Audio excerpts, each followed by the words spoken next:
Right, for this video, I'm starting by Lion Street. Simple reason is, I'm going back in time to when I was a kid. One of the movies that set me up for life was released in 1985, this year in the summer. So, you know, we're getting up for nearly 40 years now since this film was released, and it's had a massive impact on my life ever since, and I thank my dad for taking me to see it. The film is Back to the Future. So,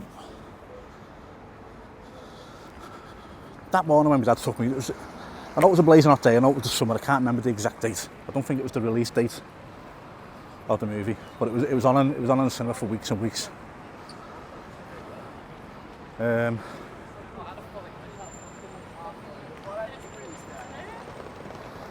my dad got up one morning and said, we're going to pictures to see a film. I said, sounds okay. I said, what film? He said, Back to the Future. I'd never heard of it. I was more of a visual kid, not much of reading about things. So if I saw posters of it, then I'd know. But I'd never seen any posters of it until that morning. So my dad took me down the street to the bottom street, where the bus stop was.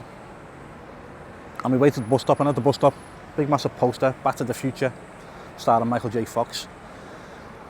And when I say I'm a visual person, I looked at the poster and I couldn't work out what it was about. You know, I was 8 years old, so the title didn't really, you know, it should have rung bells, but it didn't ring any bells to me. And we come to the pictures, and it's a moment in my life that I'll never forget. I just remember sitting down, not knowing what to expect of the film, and then it started, and it got me right from the start. You know, the clock's ticking. Michael J. Fox makes an appearance, and I thought he got blown up by a speaker and died. If I'm being honest. So let me spin you round. This is the cinema that my dad took me to. Back then it was called the ABC. So this is a grade 2 listed building. It's called the ABC at the time. Before that it was called the Forum, which I don't remember. It was 1971 when it changed to the ABC. But you can tell by the Art Deco design on it, was opened in 1931. Oh, nice one, mate. You alright? Nice one. What's your name? Donuts. Donuts. Sounds. See you later.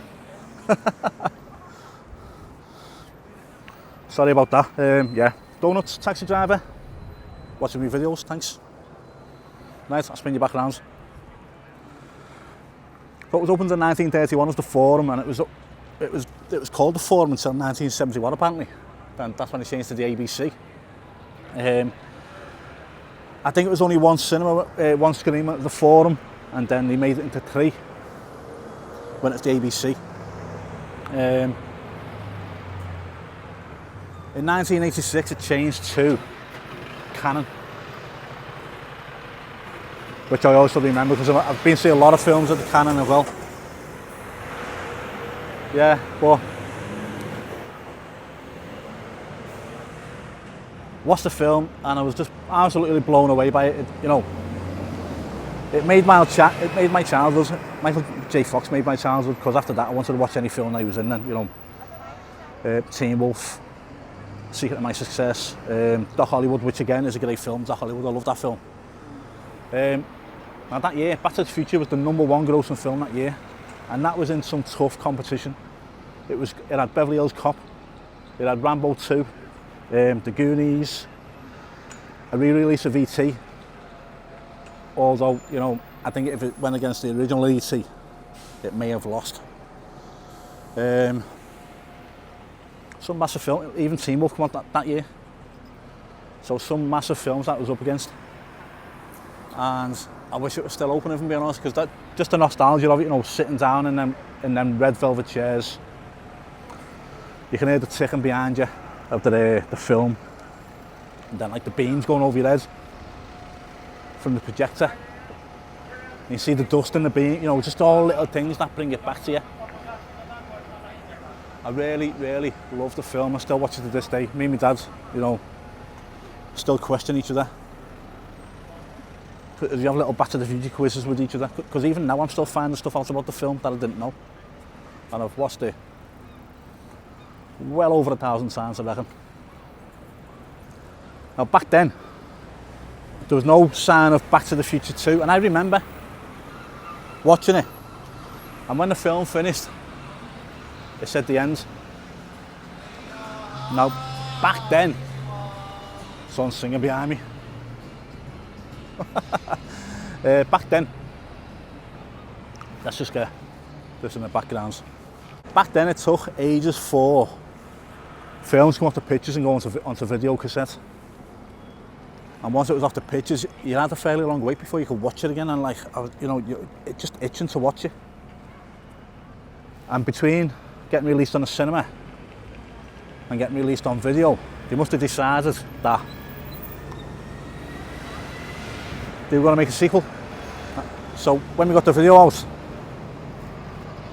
and the film finished, and at the end it says "to be continued," I mean, was that like that going? It didn't say "to be continued" at the pictures. It said the end. So yeah, we were excited, and then, you know, couldn't wait for Back to the Future 2 to come out. I had no internet, so you couldn't even check what was going on, any release dates, anything like that.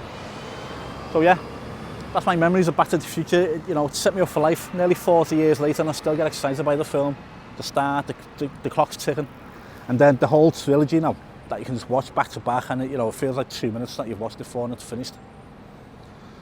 It's just been brilliant. Yeah.